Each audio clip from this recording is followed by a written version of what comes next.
Em nome do Pai, do Filho e do Espírito Santo. Amém. Ave Maria, cheia de graça, o Senhor é convosco. Bendita sois vós entre as mulheres, e bendito é o fruto do vosso ventre, Jesus. Santa Maria, Mãe de Deus, rogai por nós, pecadores, agora e na hora de nossa morte. Amém. São Felipe Neri, rogai por nós. Nossa Senhora de Fátima, rogai por nós. Em nome do Pai, do Filho e do Espírito Santo. Amém. Bom dia a todos.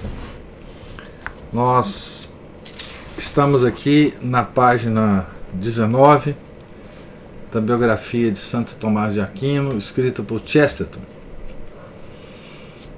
Capítulo 1, 2 frades.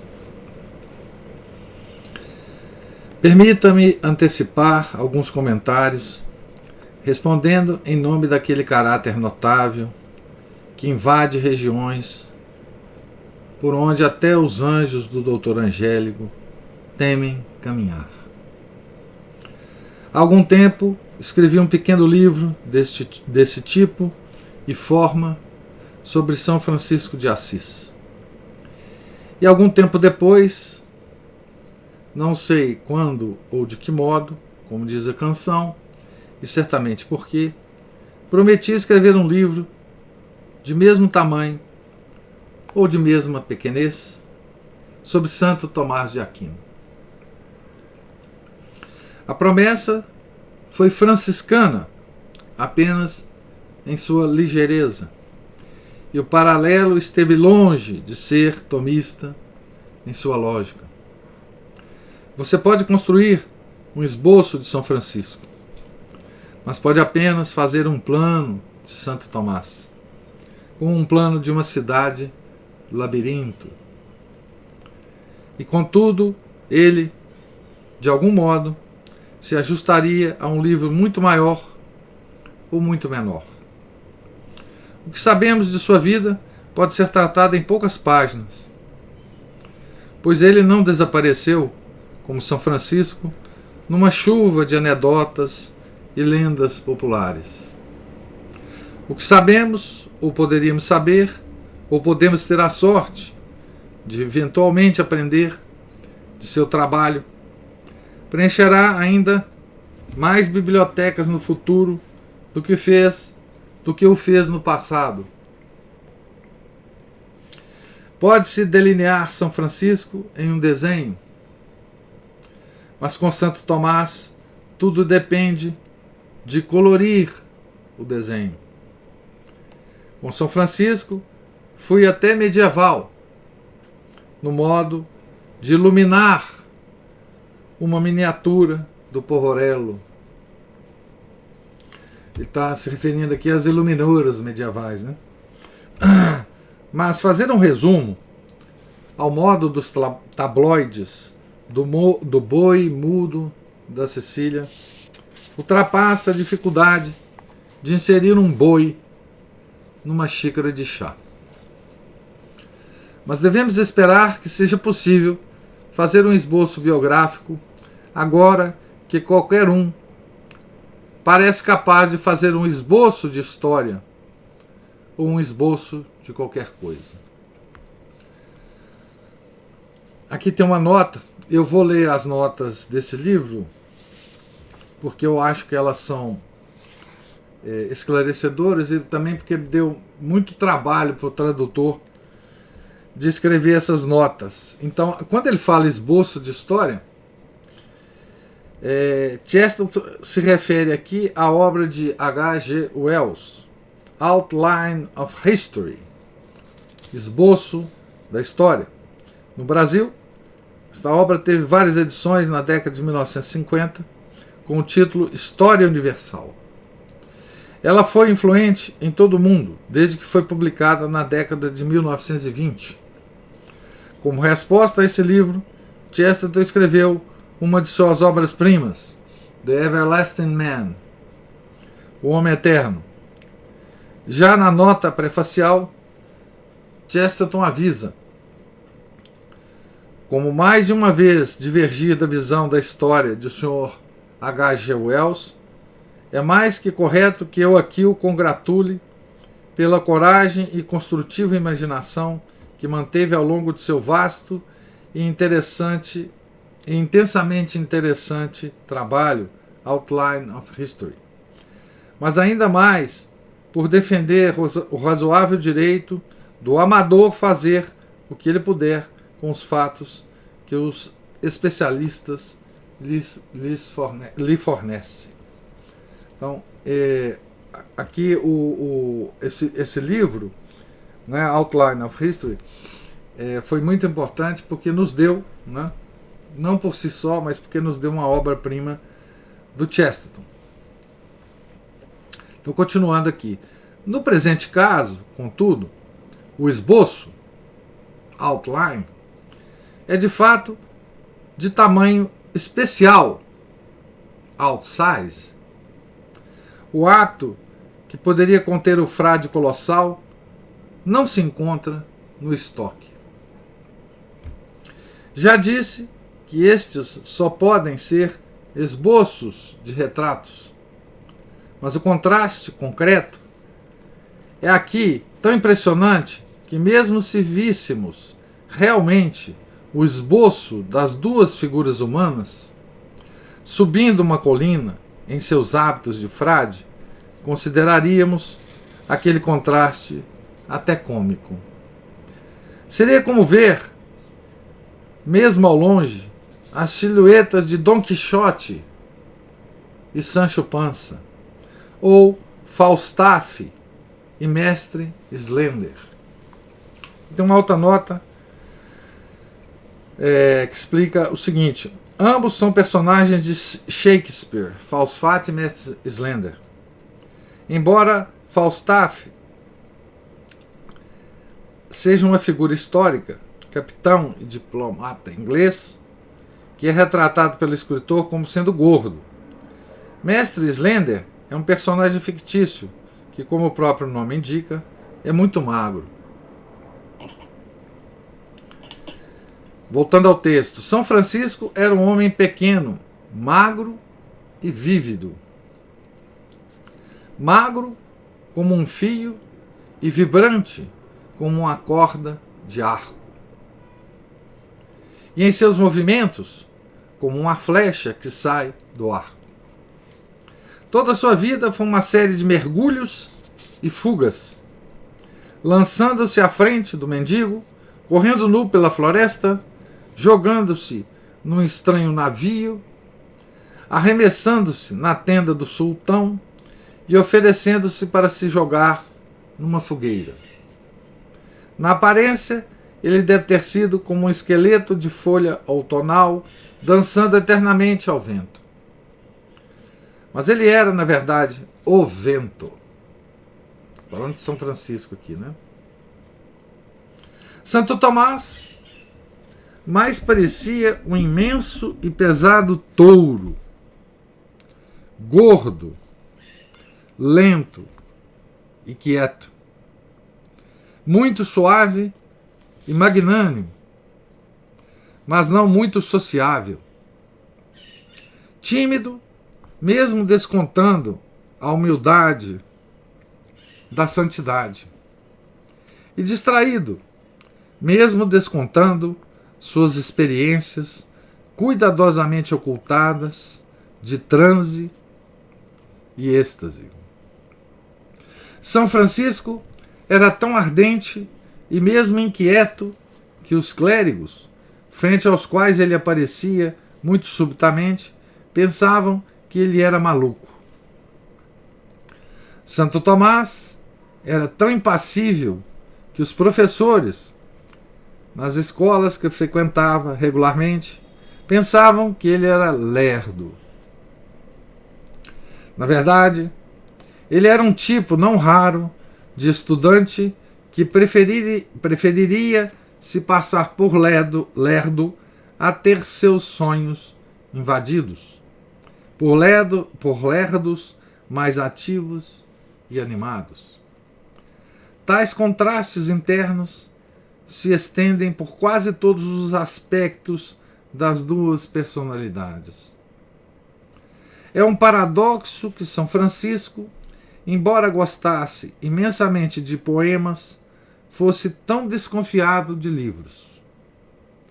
É um fato notável acerca de Santo Tomás que ele amava livros e vivia debruçado sobre eles. Vivia exatamente como o erudito de Os Contos da Cantuária, que preferia 100 livros de Aristóteles e sua filosofia a qualquer riqueza que o mundo pudesse dar. Então ele menciona aqui os Contos de Cantuária, né? Que nós até comentamos sobre esse livro ontem. E aqui tem uma notinha dizendo assim: escrito por Geoffrey Chaucer, 1340-1400, que mereceu de Chesterton uma biografia que é uma das obras de suas obras-primas. Lá como aqui, ele traça um extraordinário panorama da Idade Média. Voltando ao texto, quando perguntado o que ele mais agradecia a Deus, ele simplesmente respondeu: por ter entendido todas as páginas que li. São Francisco era muito vívido em seus poemas e muito vago em seus documentos. Santo Tomás devotou toda a sua vida a documentar sistemas inteiros da literatura pagã e cristã. E ocasionalmente escreveu um hino, tal como alguém desfruta um feriado. Eles viam o mesmo problema de ângulos diferentes, os da simplicidade e da sutileza.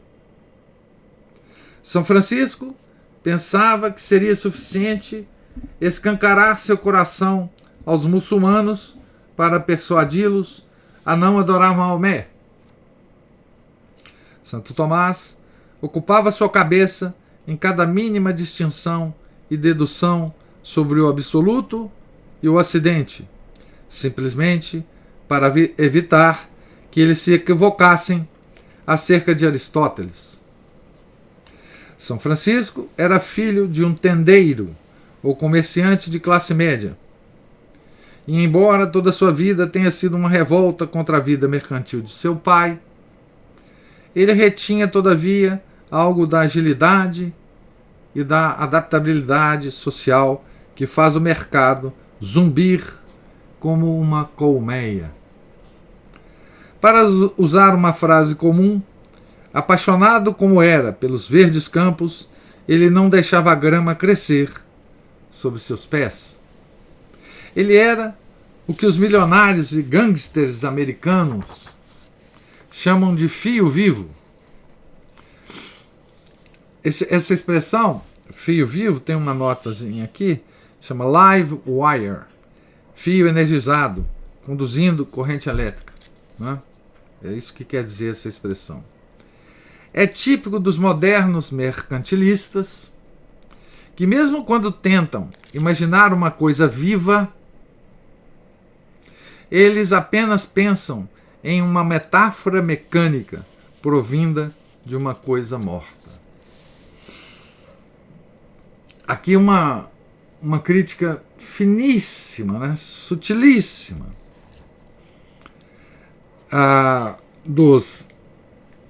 dos homens que só pensam no dinheiro, né? E interessante que ele fala aqui milionários e gangsters americanos. Ele põe os dois aqui no mesmo comentário, né?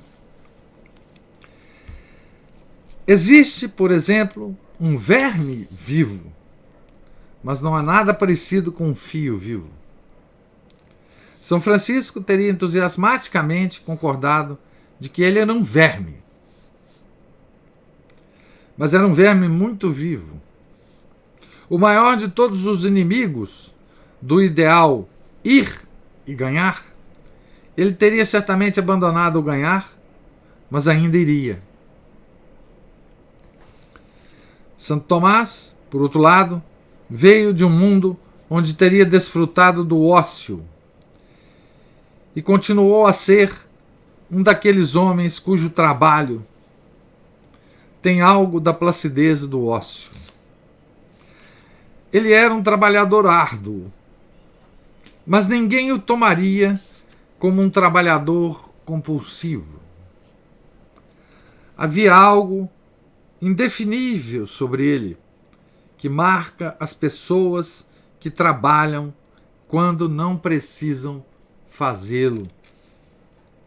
Pois ele era, por nascimento, um cavalheiro de uma grande família, e tal tranquilidade pode permanecer como um hábito quando não é mais um motivo. Mas nele, isto transparecia apenas em seus elementos mais agradáveis. Por exemplo, havia provavelmente algo disso em sua cortesia e paciência espontâneas. Todo santo é um homem antes de ser santo. E um santo pode ser feito de todo tipo de homem. E muitos de nós escolheremos entre esses diferentes tipos segundo as nossas diferentes preferências.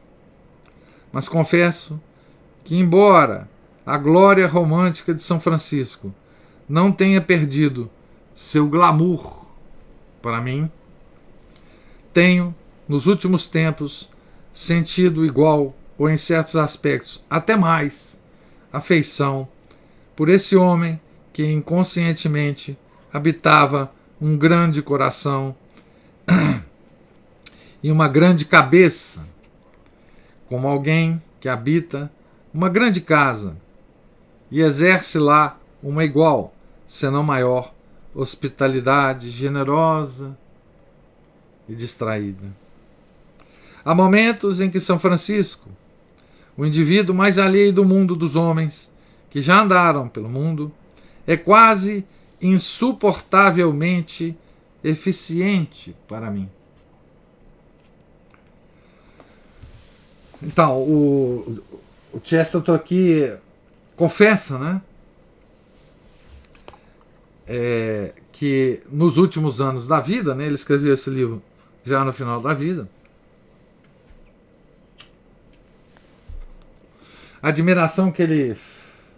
a sua admiração por Santo Tomás, né, estava aumentando muito, né? E ele não diz admiração, ele diz afeição, né?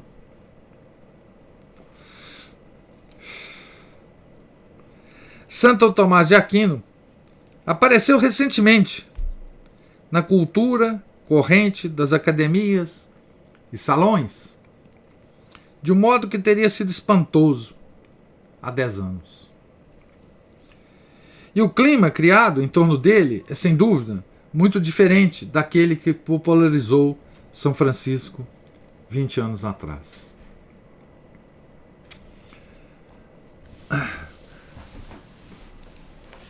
Agora eu vou ler uma sequência de frases que para mim é uma das coisas mais interessantes desse livro. Ele diz aqui: um santo é um remédio porque é um antídoto. Na verdade, esta é a razão pela qual o santo é, não raro, um mártir.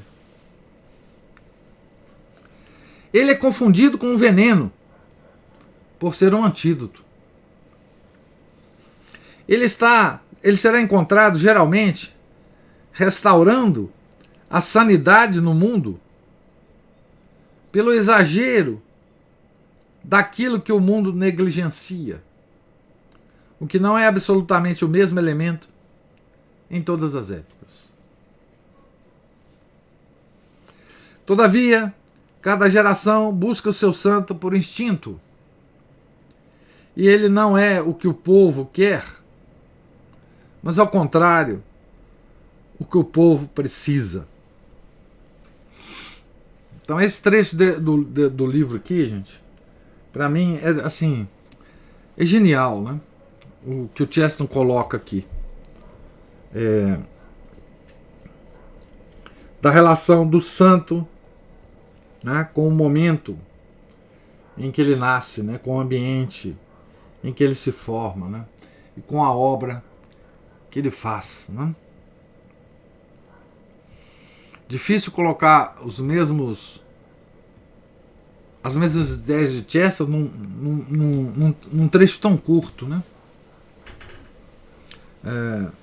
Isso se aplica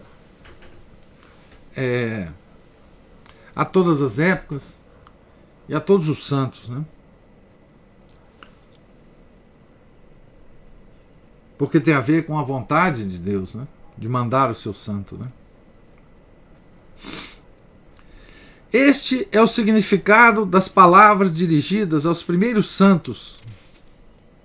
Tu és o sal da terra, sobre o qual muitos se equivocam, como o ex-Kaiser, que observou com toda a solenidade que seus carnudos alemães eram o sal da terra, querendo dizer com isso, simplesmente, que eram os mais carnudos e, portanto, os mais saborosos da terra.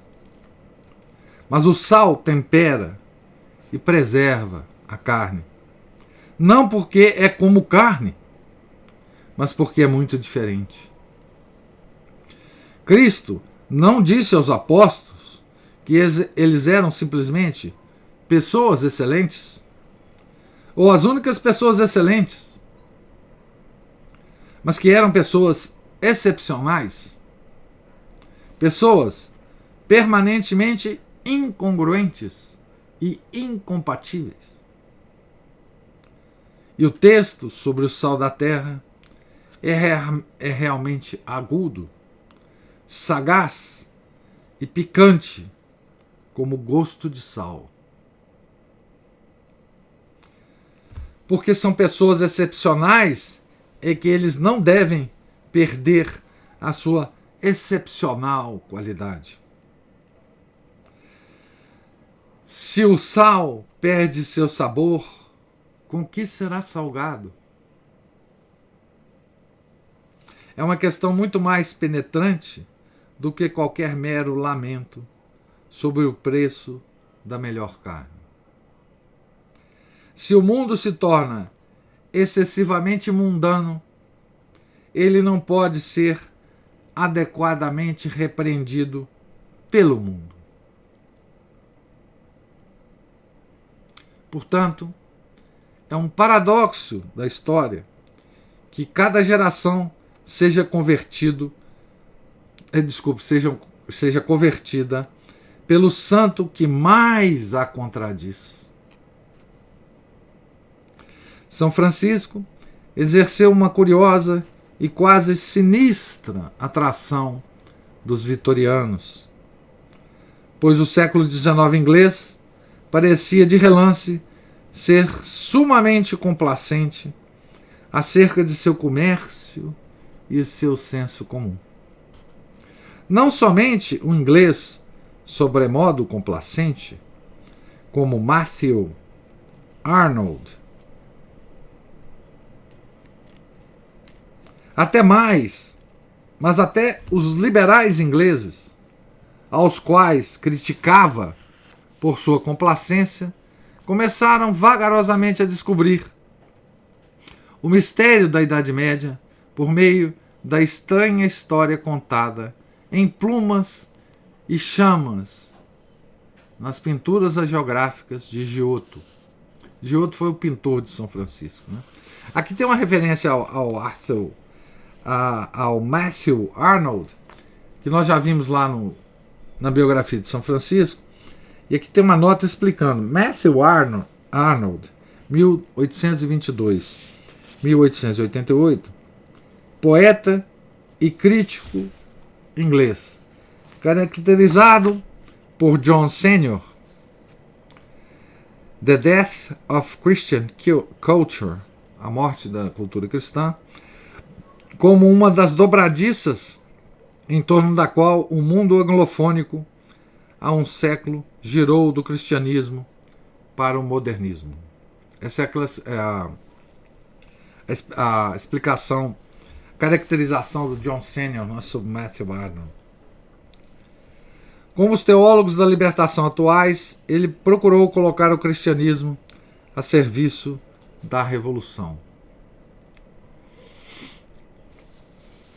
Então, voltando aqui ao texto, né? Então, Giotto foi o grande pintor, né, de São Francisco, e foi através de Giotto, né,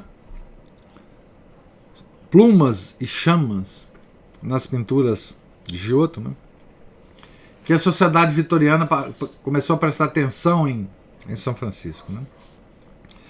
Havia algo na história de São Francisco que penetrava todas aquelas qualidades inglesas que são muito famosas e fúteis. Todas aquelas qualidades inglesas que são muito veladas e humanas.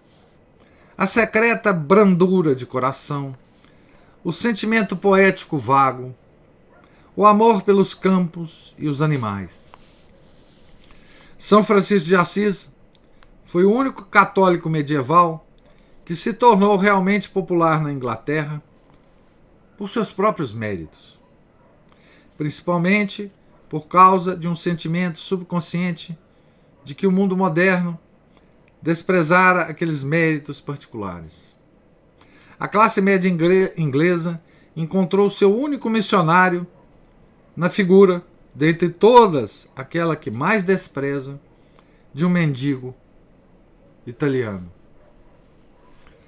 Então, o que o Chesterton falou, né, no parágrafo anterior, do santo, que é remédio e antídoto, ele dá um exemplo sobre São Francisco e a sua popularidade, né, na cultura inglesa, né, do século XIX. Ou seja,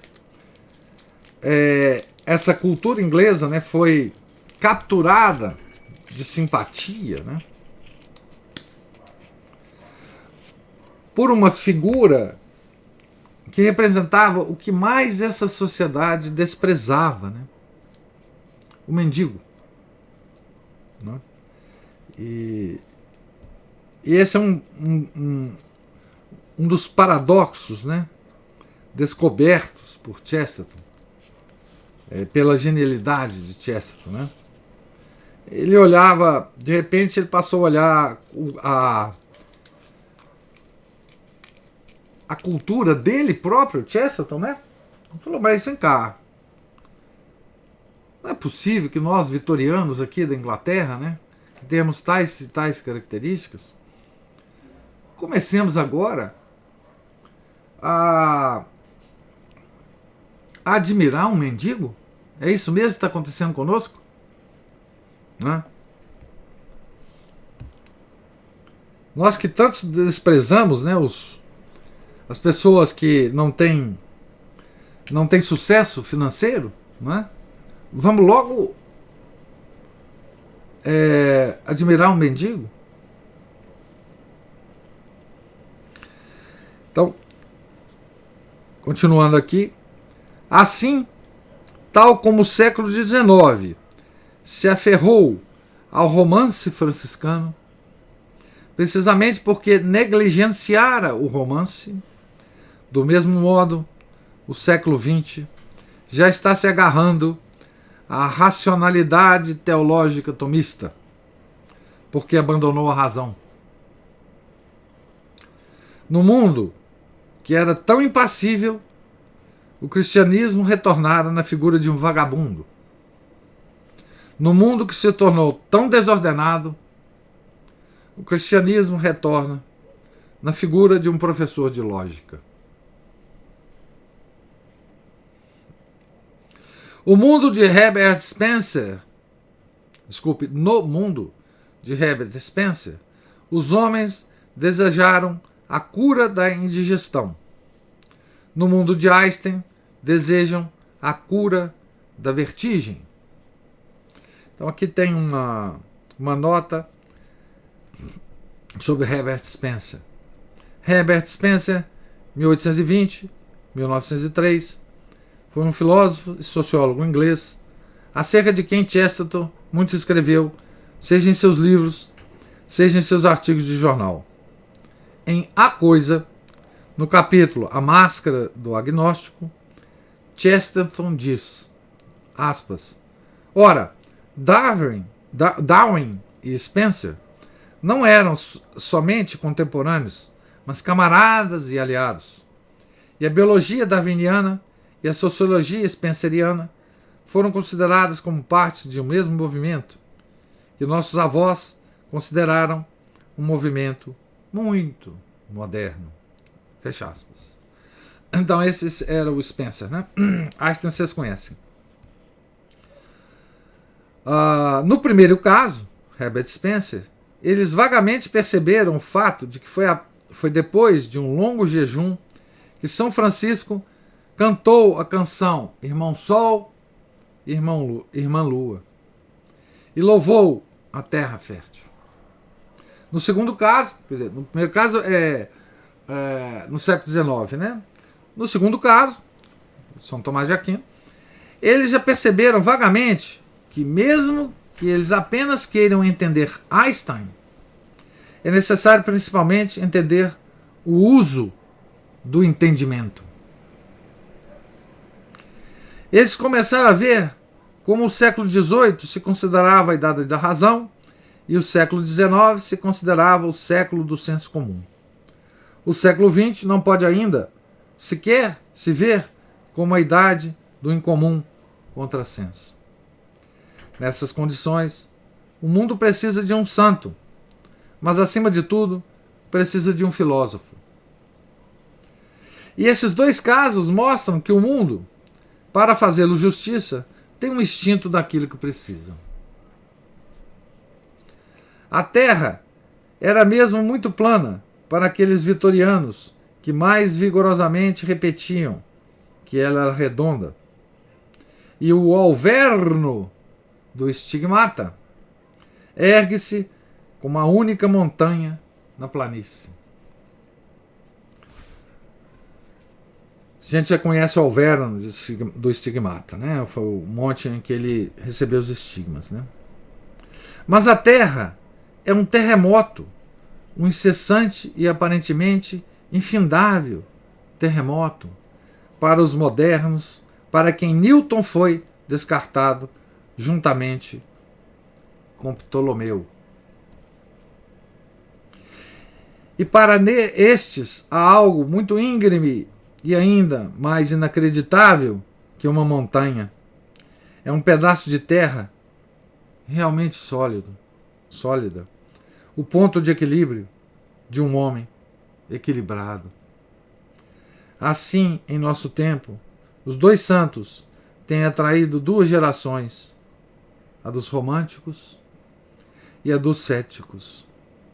Ainda que a seu tempo próprio eles fizessem o mesmo trabalho, um trabalho que mudou o mundo. Bom, aqui nesse trecho o Chesterton faz muitas coisas de uma sutileza muito grande. Ele não vai, enfim, desenvolver isso, né? Quem dera que ele desenvolvesse, né? Mas ele nos deixa pistas, né? Muitas pistas. E, de certa forma, ele é profético, né? Nessas linhas aqui, né?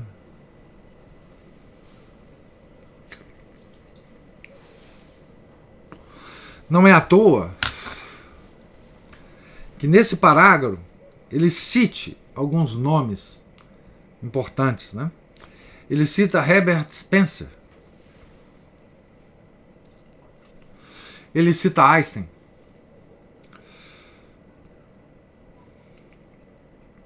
Ele cita Newton. E ele cita Ptolomeu.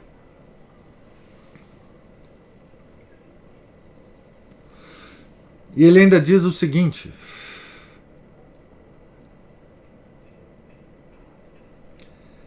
no segundo caso, eles já percebem vagamente que mesmo que eles apenas queiram entender Einstein, é necessário primeiramente entender o uso do entendimento. Então, aqui o Chesterton, sutilmente, está nos dizendo simplesmente o seguinte: Veja, esse é o projeto atual de algumas pessoas no mundo. É encarar toda a física do ponto de vista tomista. Tá certo? Porque a física chegou a um ponto, não é, que nós perdemos a capacidade de entender o que é o entendimento. É preciso voltar. É preciso voltar à fonte.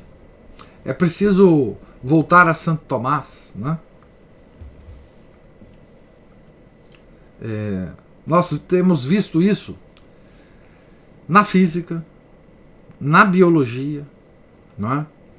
Com projetos malucos até, né? Tem projetos meio loucos, mas nós temos resgatado algumas coisas. E temos resgatado quem? Ultimamente? Ptolomeu, né? Lembre-se que Ptolomeu era geocentrista, né? E ele concebeu um modelo do universo que é aplicável até hoje. Né? Foi com o modelo de Ptolomeu que Tycho Brahe fez o seu modelo geocentrista. Tá? E o geocentrismo está voltando, não é? Felizmente. Eu mesmo já fiz algumas palestras sobre esse tema para vocês, né? Então, veja que o Chesterton ele está nos dizendo, não é? Sim, ele fala sobre Darwin e Herbert Spencer, querendo dizer a respeito da teoria da evolução, né? Que ele ao longo de toda a vida critica de várias maneiras, né? Então, o que ele nos quer dizer, simplesmente, é o seguinte: o mundo ficou cientificamente louco. O mundo não entende mais como o entendimento humano funciona. Não é? Esse mundo racionalista se volta para o santo que ele precisa no momento.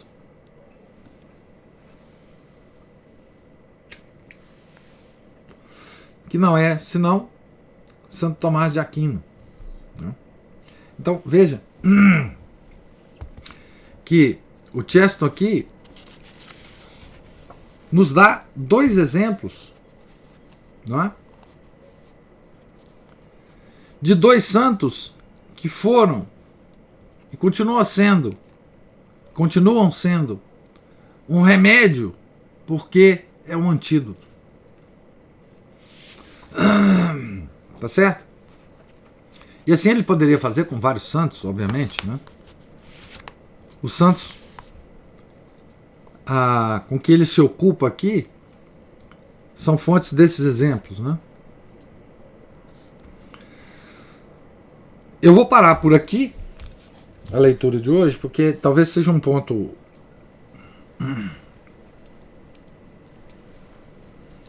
bom de parar. Não tem ponto bom de parar nos capítulos aqui, viu, gente? Vocês vão me desculpar, mas o capítulo ele é sequencial, não dá para parar. Mas amanhã a gente dá uma resumida no que foi visto anteriormente e a gente dá sequência. Eu queria chamar a atenção também de vocês que através dessas considerações de Chesterton, ele faz aqui uma comparação dos dois santos, dos dois frades, né? O capítulo chama Dois Frades. Eu, pessoalmente, acho que esse capítulo vale o livro, né? Se a gente lesse esse ensaio aqui, nesse capítulo, né, já valeria por um livro. Tudo que a gente pode tirar desse ensaio aqui, desse capítulo primeiro do livro, né? Primeiro capítulo do livro, em que ele vai ainda introduzir outros santos aqui, né? Por exemplo, ele vai introduzir São Domingos, né? E vai depois introduzir São Luís, rei de França, né? Mas a comparação que ele faz de São Francisco e Santo Tomás é impressionante. E veja que ele, no final, né, desse trecho que eu li, ele fala uma coisa muito interessante que nós vamos entender ao longo do livro, né? Ele fala assim, em nosso tempo, os dois santos têm atraído duas gerações, a dos românticos e a dos céticos. Ainda que ao seu próprio tempo eles fizessem o mesmo trabalho. Um trabalho que mudou o mundo. Então, a gente vai ainda entender o que o Chesterton quer dizer como os dois fizeram o mesmo trabalho. Como assim? Né? São Francisco e São Tomás fazer o mesmo trabalho? Que loucura é essa? Do Chesterton. Nós vamos entender com a sequência da leitura esse mesmo trabalho, né? Tá certo? Então eu termino aqui a leitura e aguardo agora as observações, se houverem, e as perguntas.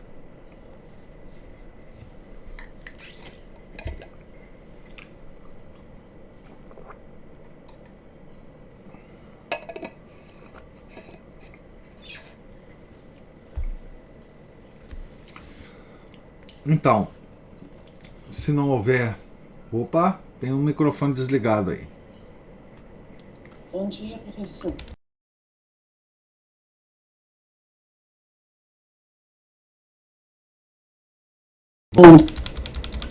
Não, eu tô te ouvindo bem. Tá me ouvindo? Professor, é só uma percepção aqui, se o senhor quiser, assim... É uma percepção sobre o Chesterton. Ele é o filósofo do senso comum, né? Nesse trechinho aqui, assim, tal como o século XIX se afirmou o romance franciscano, o que negligenciara o romance, do mesmo modo, no século XX, já está se agarrando à racionalidade teológica tomista, que abandonou a razão. Eu tive a impressão, assim, que aqui é um exemplo desse espírito da escrita do Chesterton. Quando ele fala do espírito do século, ele está, na verdade, apreendendo o senso comum do século. É isso mesmo? Assim? Isso. Ele está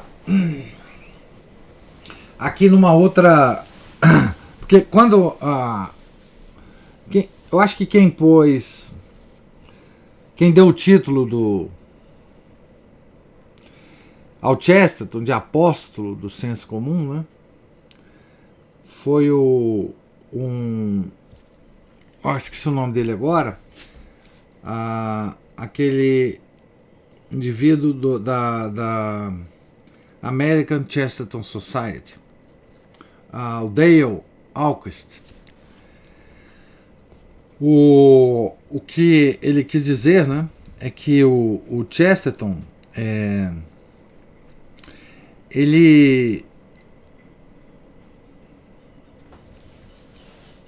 esse senso comum que ele fala, né, tem a ver com aquele sentido interno da alma chamado senso comum, né? E esse senso comum que ele está dizendo aqui é muito menos que o senso comum tomista, né? É aquele... a gente poderia chamar bem o espírito do século, né? As ideias em torno das quais o século se movimentava. Esse é o que ele quer dizer aqui como época vitoriana ou época romântica, porque todo o espírito da época era romântico. Romântico no sentido do romantismo, né? Alemão. O romantismo, que a gente sabe, é um movimento cultural, literário, estético, etc., filosófico, carregado de gnose, né? Então é esse o sentido da época vitoriana, né? Então esse é o espírito do século, as ideias em torno das quais o século se movia. E ele já detectava, né, na época dele, que o século tinha mudado de senso comum, ou seja, ele tinha mudado as ideias em torno das quais o século se movimentava, né? Que era o século se movimentava, o século que começou a prestar atenção em Santo Tomás se movimentava em torno do ceticismo, em torno do racionalismo, em torno do materialismo. Isso, obviamente, era perceptível, né? Já no final do século XIX. Né? As mudanças já eram visíveis nas obras literárias, artísticas. Né? O século passou a ter um outro senso comum. Havia uma mudança do senso comum. Né?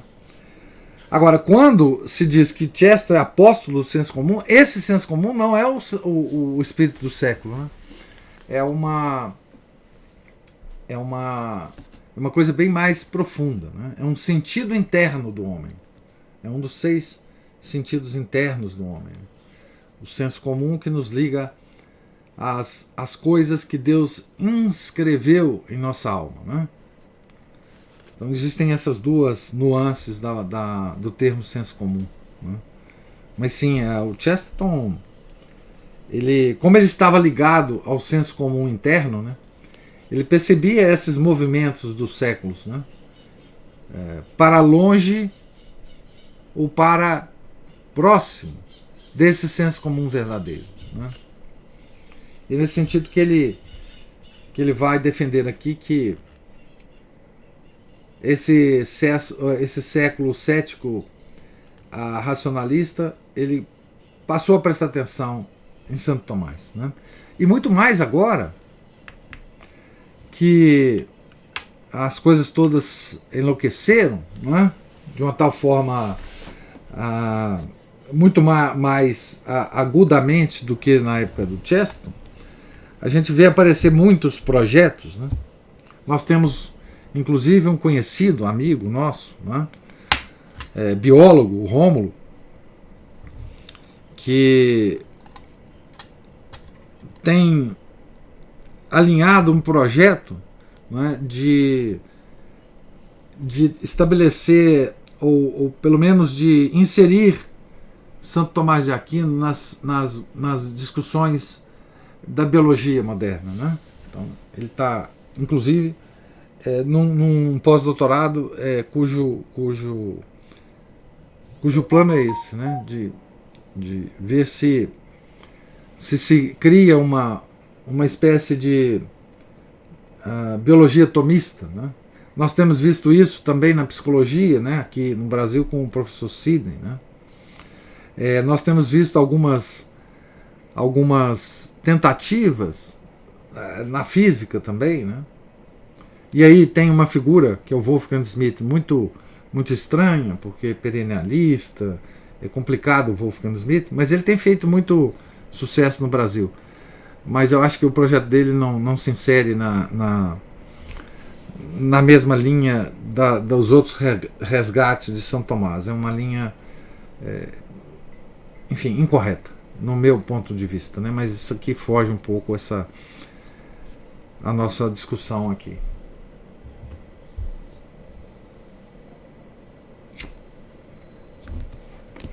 Alguma outra observação? Alguma outra pergunta?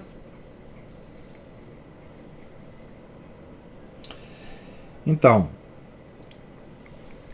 Deus lhes pague a presença, a paciência, a participação. Fiquem todos com Deus. E nós estamos então na página 25, mais ou menos no meio da página 25, a partir de onde nós, se Deus quiser, continuaremos amanhã a leitura. Certo? Tenham todos um santo dia. Em nome do Pai, do Filho e do Espírito Santo. Amém. Ave Maria, cheia de graça, o Senhor é convosco. Bendita sois vós entre as mulheres, e bendito é o fruto do vosso ventre, Jesus. Santa Maria, Mãe de Deus, rogai por nós, pecadores, agora e na hora de nossa morte. Amém. São Felipe Neri, rogai por nós. Nossa Senhora de Fátima, rogai por nós. Em nome do Pai, do Filho e do Espírito Santo. Amém.